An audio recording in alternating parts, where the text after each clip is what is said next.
இன்றைக்கி நம்முடைய செய்தி என்னன்னு கேட்டால், அதாவது தேவனுடைய பிள்ளைகளை ஏன் ஆசீர்வாத தடை, ஏன் ஆசீர்வதிக்கப்படலை? பைபிளை பாருங்கள். அதாவது எபேசியர் 1ஆம் அதிகாரம், குயிக்காக பைபிளை நீங்கள் திருப்புங்க. ஸ்க்ரீனில் போடுறாங்களோ இல்லையோ, உங்கள் கையில் பைபிள் இருக்குல்ல, திருப்புங்க. எபேசியர் 1ஆம் அதிகாரம் 3ஆம் வசனம் என்ன சொல்லப்படுகிறது? எபேசியர், நம்முடைய கர்த்தராகிய இயேசு கிறிஸ்துவின் பிதாவாகிய தேவனுக்கு ஸ்தோத்திரம், பிதாவாகிய தேவனுக்கு ஸ்தோத்திரம், அவர் கிறிஸ்துவுக்குள் உன்னதங்களிலே, கிறிஸ்துவுக்குள் உன்னதங்களிலே ஆவிக்குரிய சகல ஆசீர்வாதத்தினாலும், ஆவிக்குரிய சகல ஆசீர்வாதங்களினாலும் நம்மை ஆசீர்வதித்திருக்கிறார். சகல ஆசீர்வாதங்களினாலும் நம்மை ஆசீர்வதித்து இருக்கிறார். ஆசீர்வதித்து இருக்கிறார்.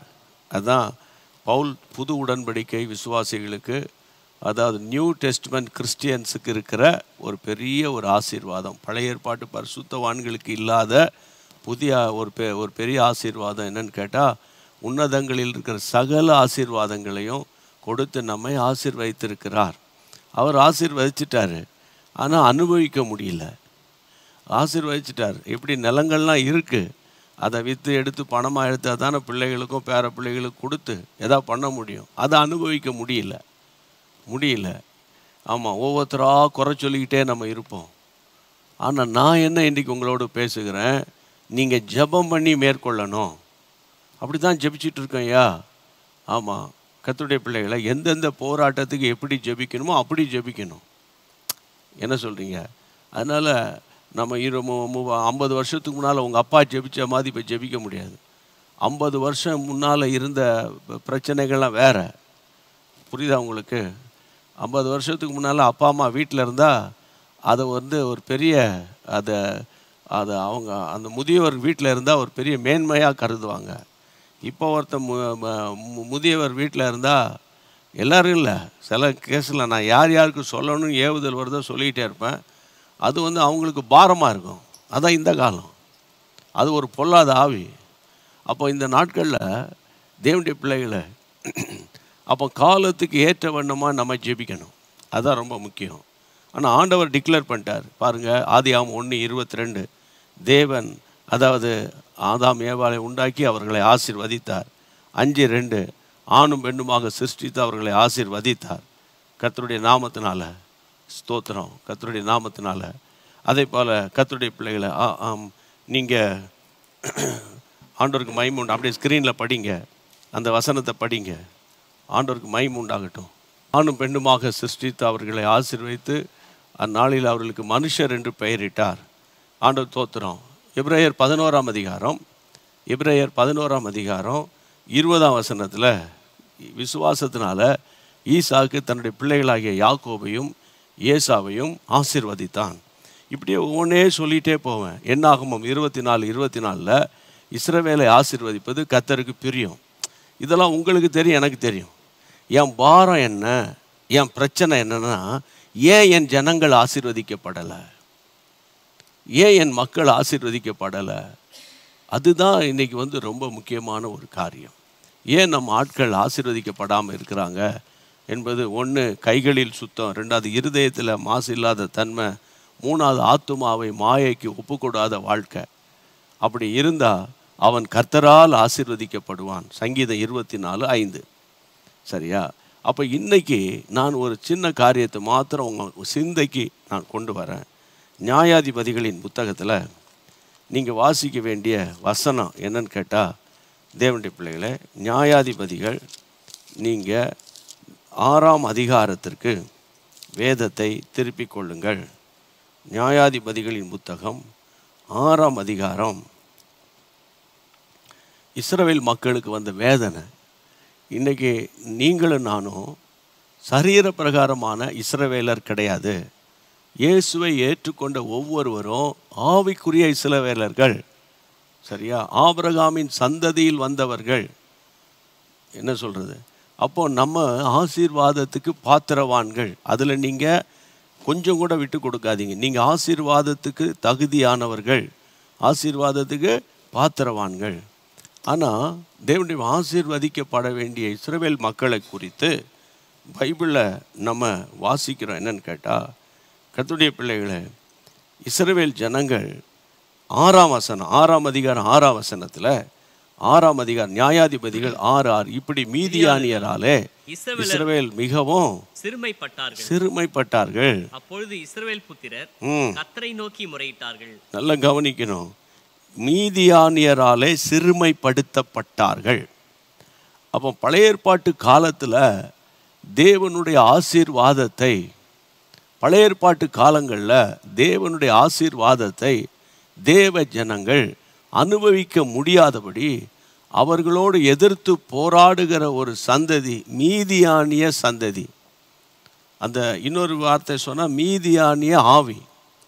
அப்போ நீங்கள் கேட்கலாம், எப்படி ஆண்டவருடைய ஜனத்தை வந்து அவன் மேற்கொள்ள முடியும்? அவன் எப்படி மேற்கொண்டான், எப்படி அவன் பாடுபடுத்தினான்னா 6ஆம் அதிகாரம் 2ஆம் வசனம், மீதியானியர் கை இஸ்ரவேலர் மேல் பலத்து கொண்டபடியால், மீதியானியர் கை இஸ்ரவேலர் மேல் பலத்து கொண்டது. கர்த்தருக்கு தோத்திரம். இஸ்ரவேலரை ஆட்சி செய்யக்கூடிய அளவுக்கு, ஆளுகை செய்யக்கூடிய அளவுக்கு மீதியானுடைய கை ஓங்கிவிட்டது. அதனால் வேதம் சொல்லுகிறது, இஸ்ரவேல் புத்திரர் மீதியானியர் நிமித்தம் தங்களுக்கு மலைகளையும் கெபிகளையும் குகைகளையும் அரணான ஸ்தலங்களையும் அடைக்கலமாக்கி கொண்டார்கள். அப்படின்னா என்ன அர்த்தம்?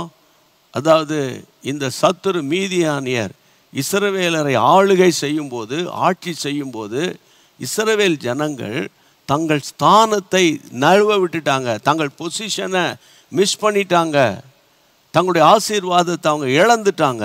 எப்படி இழந்தாங்க? 3ஆம் வசனம், இஸ்ரவேலர் விதை விதைத்திருக்கும் போது மீதியானியரும் அமிலேக்கரும் கிழக்கத்து புத்திரர் வந்து அவர்களுக்கு விதமாக எழும்புவார்கள். நல்லா கவனிங்க கர்த்தருடைய பிள்ளைகளை, விதை விதைக்கிற வரைக்கும் அமைதியாக இருப்பானா? விதை விதைத்து அதெல்லாம் முளைத்து மேலே வரும்போது ஒரு பக்கம் அமிலேக்கையர், இன்னொரு பக்கம் மீதியானியர், இன்னொரு பக்கம் வசனம் சொல்லுகிறது கர்த்தருடைய பிள்ளைகளை, அதாவது கிழக்கத்தி புத்திரர், அதாவது மும்முனை தாக்குதல். தேவ ஜனங்கள் ஆசீர்வதிக்கப்படாதபடிக்கு மும்முனை தாக்குதல் உண்டாகிறது. ஏன் உண்டானதுன்றதை நான் அப்புறம் சொல்கிறேன். தேவனுடைய பிள்ளைகளை, அவர்களுக்கு எதிரே பாளையம் இறங்கி verse 4, காசாவின் எல்லை மற்றும் நிலத்தின் விளைச்சலை கெடுக்கிறாங்க.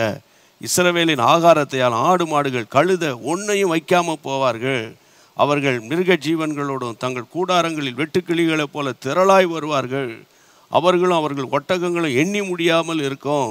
இந்த பிரகாரமாக தேசத்தை கெடுத்து விட அதிலே வருவார்கள். தேசத்தை கெடுக்கிற சந்ததி மீதியானியர் சந்ததி, இஸ்ரவேல் தேசத்தை கெடுத்த சந்ததி அமிலேக்க சந்ததி, இஸ்ரவேலின் ஜனங்களை கெடுத்த சந்ததி கிழக்கத்தி புத்திரர்.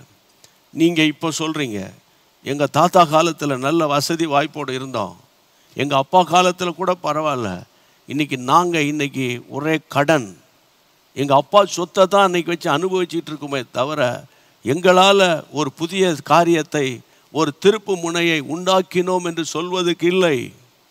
ஏதோ ஒரு வேலை பார்க்குறோம், சாப்பிட்றோம், போகிறோமே தவிர ஒரு ஒரு ஒரு குறிப்பிட்ட அளவு ஒரு டெவலப்மெண்ட்ஸ் என் பிஸ்னஸில் இல்லை, அல்லது எங்களுடைய வருமானத்தில் இல்லை, எங்களுடைய ஊழியத்துலேயும் அப்படிப்பட்ட ஒரு டெவலப்மெண்ட்ஸை பார்க்க முடியல, பிள்ளைகளுக்குள்ளும் பார்க்க முடியல, எங்களுக்குள்ளும் பார்க்க முடியல. என் அன்பு தேவனுடைய பிள்ளைகளை, இங்கே பாருங்கள், இஸ்ரவேலர் மேல் மீதியானவருடைய கை பலத்து கொண்டதுனால இவ்வளோ பிரச்சனை. அவனுடைய ஆசீர்வாதத்தை அழிக்கிறான், நிலத்தை கெடுக்கிறான், அதை அப்புறம் ஆடு மாடுகளெல்லாம் பிடிச்சிட்டு போகிறான். இஸ்ரவேல் அந்த 2000 வருஷத்துக்கு முன்பதாக இஸ்ரவேல் மக்களுடைய ப்ராஸ்பரிட்டியே, அவங்களுடைய செழிப்பே ஆடு மாடுகள், நிலங்கள், இதுதான் அவங்களுடைய ப்ராஸ்பரிட்டி. புரியுதா உங்களுக்கு? அப்போ அதில் பிசாசு கை வைக்கிறான். இன்றைக்கி நல்லா பாருங்கள், ஒரு காலத்தில் தாய் தகப்பன் நிலங்களை வாங்கினாங்க, ஆனால் இன்றைக்கி விற்கிறதுக்காக ஜெபிக்கிறதுக்கு ட்ரை பண்ணுறான். சரி, அது விற்றா தான் 4 பிரதர்ஸுக்கு ஷேர் பண்ண முடியும், அது தப்பு கிடையாது. ஆனால் நான் சொல்கிற பாயிண்ட் ஆஃப் வியூ, அவங்க வாங்கினாங்க, நீங்கள் வாங்கணும், ஆனால் நீங்களும் விற்கிறீங்களே, அதுக்கு அப்பா சேர்த்து வச்சாரு. அப்போ இன்றைக்கி நான் உங்களை பாரத்தோடு பேசுகிறேன். அப்போ இன்ன வரைக்கும் அப்படி இருந்தாலும், ஆண்டவரே இதுக்கு என்ன காரணம், என்னோடு கூட பேசுகிற மாதிரி இருக்க, பேசுகிற மாதிரி இருக்க. நேற்று ஒரு அம்மா பீகார்லேருந்து ஃபோன் பண்ணி பேசியிருந்தாங்க, வேறு காரியமாக பேசினோம். அப்போ சொல்கிறாங்க, நீங்கள் ஆவடியிலேருந்து யதார்த்தமாக பேசுனா அந்த பிரசங்கத்தில் எனக்கு ஒரு வார்த்தை வந்துடும், அன்னைக்குள்ள பிரச்சனைக்கு ஒரு வேர்டு கிடச்சிருன்றாங்க. அது மாதிரி இன்றைக்கி கூட உங்களுக்கு வேர்டு கிடச்சிருக்கும் யாருக்காவது. அதனால் சோர்ந்து போகாதீங்க. இப்போ இஸ்ரவேல் ஜனங்களுடைய பாதிப்பை குறித்து, ஆசீர்வாத இழப்பை குறித்து பேசினேன்.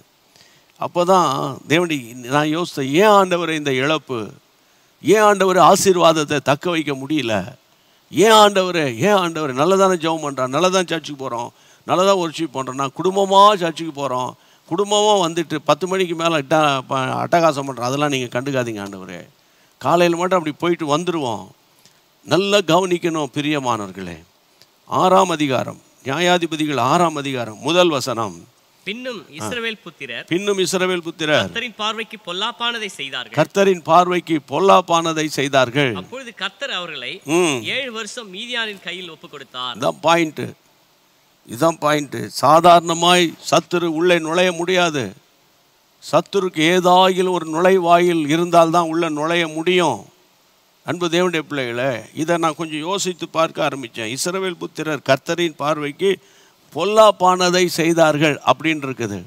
நீங்கள் என்ன பண்ணுங்க, நியாயாதிபதிகள் நீங்கள் 2ஆம் அதிகாரம் 18-19 வாசிங்க பார்ப்போம். நியாயாதிபதிகள் 2:18. கர்த்தர் அவர்களுக்கு நியாயாதிபதிகளை எழும்ப பண்ணும்போது கர்த்தர் நியாயாதிபதியோடு கூட இருந்து அந்த நியாயாதிபதியின் நாட்களிலெல்லாம் அவர்கள் சத்துருவின் கைகளுக்கு அவர்களை நீங்களாக்கி ரட்சித்து வருவார். அவர்கள் தங்களை இறுக பிடித்து ஒடுக்குகிறவர்களின் நிமித்தம் தவிக்கிறதுனால கர்த்தர் மனஸ்தாபப்படுவார்.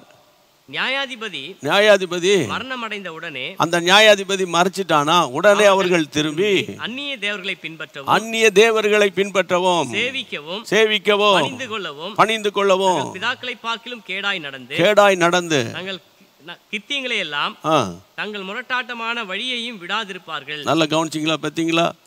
ஏன் கர்த்தர் இந்த பொல்லாத சூழ்நிலைக்கு அவங்களை அனுமதிக்கிறார்னா, என்னை கவனிக்கணும், சத்தியத்தை அறிஞ்சுக்கோங்க. அதாவது நியாயாதிபதிகள் இருக்கும்போது நியாயம் விசாரிக்கும் போது கர்த்தருக்கு பயந்து வசனங்களை கேட்டு நல்லா இருப்பாங்களாம்.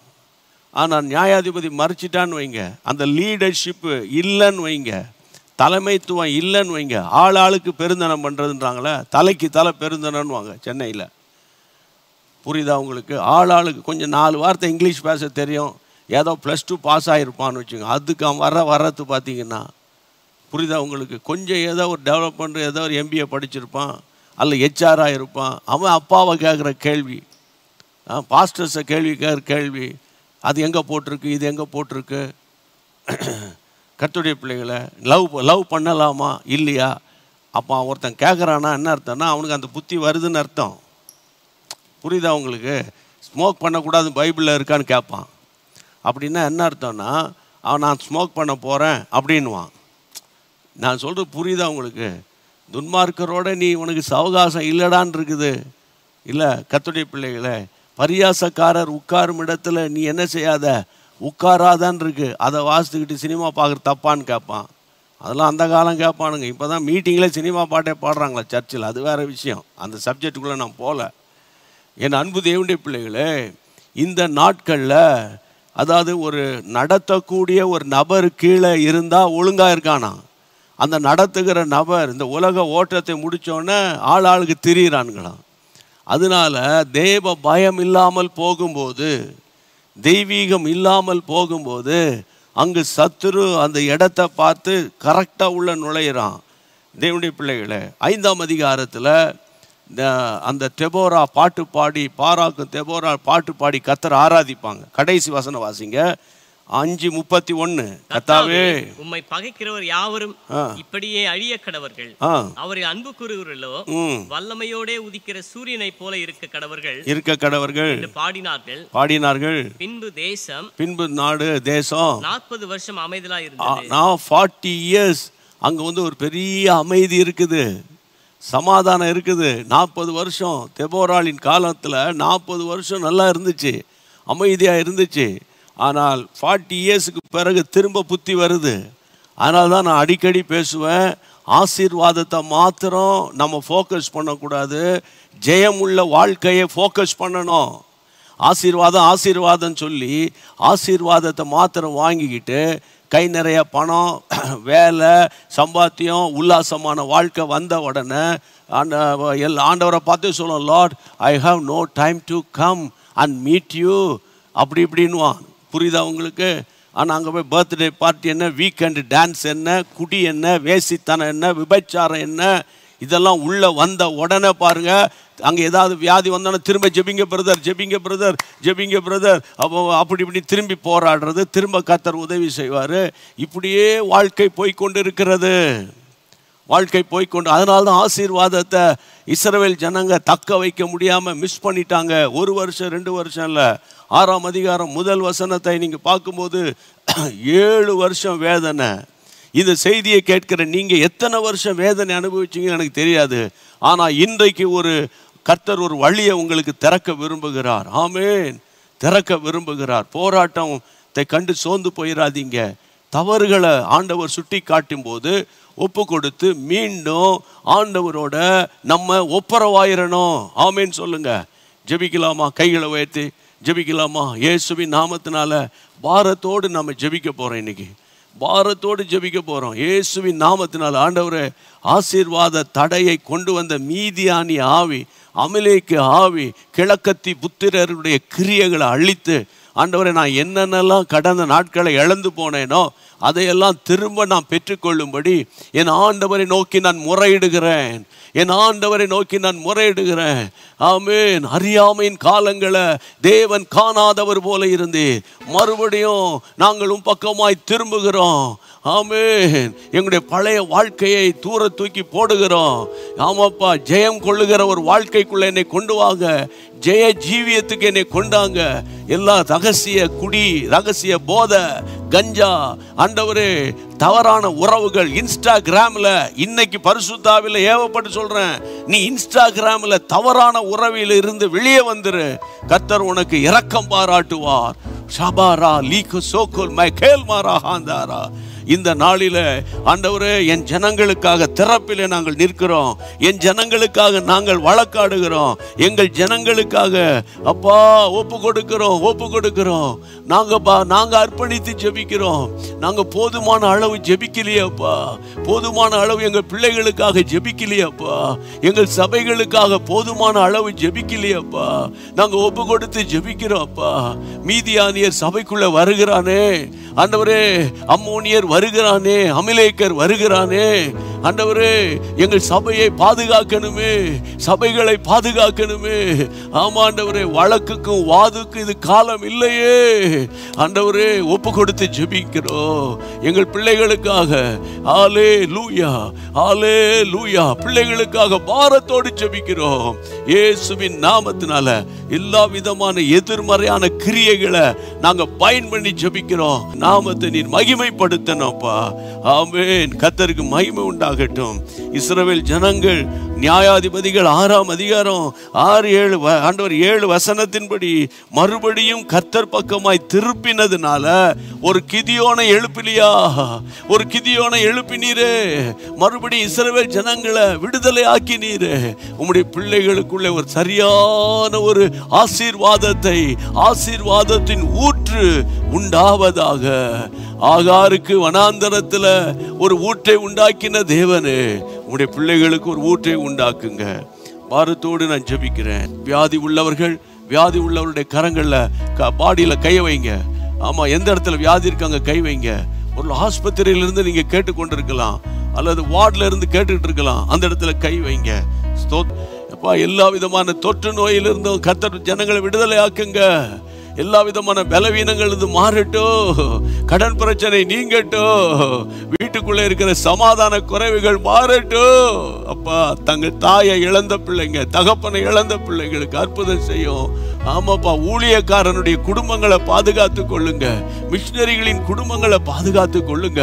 உங்களுடைய அன்பின் கைகளை ஒப்பு கொடுக்கிறோம். அருமையாண்டவர் உதவி செய்யும்.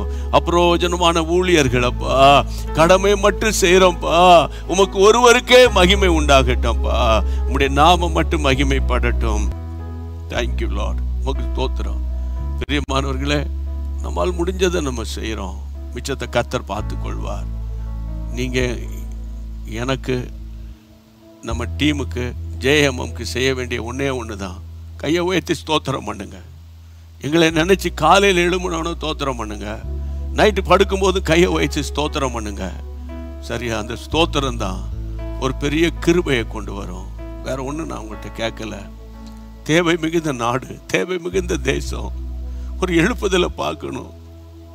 மெயின்லைன் சர்ச்சஸில் ஒரே வழக்கு அல்லது பதவி, மோகம், இதுதான் இருக்கு.